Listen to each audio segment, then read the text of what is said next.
Voici votre nouveau bureau. Mon fils. Quel fils? Je ne vous connais même pas. Ah, Gilson, Madame Aquila est votre mère? Non, patron. Vous savez ce que c'est, cette femme? C'est une femme qui habite dans ma rue, vous voyez? Elle a la manie de m'appeler son fils, mais je ne suis pas son fils. Ma mère ne serait jamais une employée de maison. Mais ne vous inquiétez pas, je vais arranger ça. Allez, partez d'ici. Allez travailler, c'est ça. Alors, patron, où en étions-nous? Je voudrais en savoir plus sur le salaire. Alors, concernant le salaire, c'est comme ça. Ici, le salaire de départ est de 10 000 ré, vous voyez?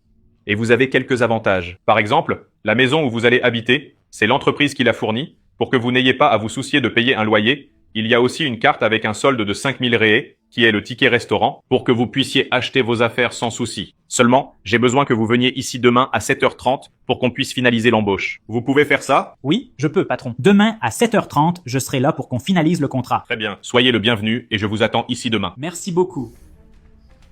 Est-ce que Madame Kella serait vraiment la mère de ce garçon et qu'il a eu honte de me le dire? Mais je vais découvrir ça maintenant. Madame Kella, je dois vous parler. Comment avez-vous le culot d'arriver devant mon patron et de dire que vous êtes ma mère? La honte que j'aurais si mon patron découvrait que ma mère est femme de ménage. J'attends depuis longtemps pour décrocher ce boulot et vous arrivez là pour tout gâcher. Mais mon fils, pourquoi tu me traites comme ça? Je suis ta mère. Ma mère? Ma mère ne serait jamais une femme de ménage. Tu veux savoir quoi? Je m'en vais parce que je commence à être stressé. Je ne comprends pas pourquoi tu me fais ça. J'ai toujours travaillé pour que tu puisses étudier. J'ai toujours fait du recyclage pour payer tes études. Et maintenant que tu décroches un bon travail, tu me traites comme ça? Tu m'as humilié devant ton patron. Pourquoi tu me fais ça? Pourquoi tu me fais ça, Allison? J'ai toujours donné le meilleur de moi-même. Je me privais d'acheter des choses pour moi pour t'en acheter. Et maintenant que tu es diplômé, tu me méprises comme ça? Ce que vous avez fait était votre devoir. Et autre chose, tout ce que j'ai, c'est grâce à moi. C'est moi qui ai passé des heures à étudier, des heures à travailler pour obtenir tout ce que j'ai aujourd'hui. Et maintenant que j'ai un bon travail, je vais avoir une nouvelle maison au centre-ville, je vais gagner beaucoup d'argent, je n'ai plus besoin de vous pour rien. Et tu veux savoir quoi? Va chercher un vase à nettoyer parce que c'est votre place. Sincèrement, tu vois, je ne m'attendais pas à ça de ta part. Mais fais donc ça, oublie que je suis ta mère.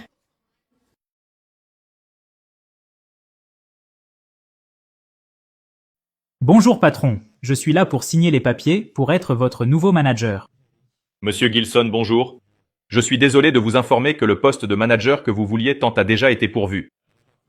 Alors je vous demande, s'il vous plaît, de partir et d'essayer de trouver un emploi dans une autre entreprise.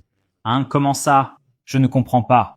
Je me donne la peine de venir jusqu'ici et vous dites que vous allez mettre quelqu'un d'autre à ma place. Je suis désolé, mais nous avons déjà embauché quelqu'un d'autre. Mais vous ne pouvez pas me faire ça. Je suis venu ici pour signer les papiers, pour travailler comme manager dans votre entreprise. Maintenant vous dites que vous allez mettre quelqu'un d'autre à ma place. Vous ne pouvez pas me faire ça, parce que j'ai déjà fait plein de calculs, j'ai déjà acheté de nouveaux vêtements, j'ai même financé une voiture. Je n'accepte pas ça. Monsieur Gilson, je suis désolé, mais je vous ai déjà expliqué. Il n'y a plus de poste pour vous. Nous avons déjà embauché quelqu'un d'autre pour être le manager de l'entreprise. Mais je veux savoir au moins pourquoi vous mettez quelqu'un d'autre à ma place. Parce qu'à ma connaissance, je suis le seul à avoir les compétences pour occuper le poste de manager ici, dans votre entreprise. Monsieur Gilson, comprenez une chose. Il ne sert à rien d'avoir des compétences, des études, un excellent CV, si vous ne savez pas bien traiter une personne. Hier, après que vous ayez quitté mon bureau, j'ai pu entendre la conversation que vous avez eue avec votre mère. Et j'ai vu la façon dont vous l'avez traitée. Mais patron, je vous ai déjà dit, cette femme là-bas, ce n'est pas ma mère. Il ne sert à rien de me mentir. Je sais très bien de quoi je parle. Hier, je vous ai suivi, et j'ai entendu la conversation que vous avez eue avec elle. Vous avez manqué de respect et maltraité votre mère. Et d'après ce que j'ai pu entendre, c'est elle qui s'est tant efforcée à travailler pour pouvoir vous faire vivre, à payer vos études.